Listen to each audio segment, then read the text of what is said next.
Hi kids, welcome to learning. This video is for those who like to learning and writing Kannada. To learn Kannada perfectly, you must need to learn Kannada Varnamala, Kannada Kagunita and Ottakshara. This video will be very useful for you. So watch carefully and write neatly. ಕನ್ನಡನ ವರ್ಣಮಾಲೆಯಿಂದ ಕಲಿಬೇಕು ಅಂತ ಅಂದ್ಕೊಂಡಿರೋರಿಗೆ ಈ video. So ಹಿಂದಿನ ವಿಡಿಯೋಗಳಲ್ಲಿ ಆ ಇಂದ ರೂವರೆಗಿನ ಅಕ್ಷರಗಳಿಗೆ ಸರಳ ಪದಗಳನ್ನು ಹೇಳ್ಕೊಟ್ಟಿದ್ದೀನಿ. Next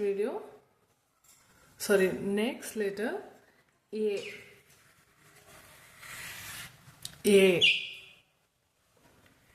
ಇದನ್ನು ಹೀಗೆ ಬರೀಬೇಕು.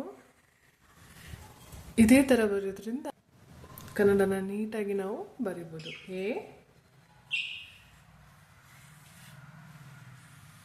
ಎಲೆ, ಎಲೆ,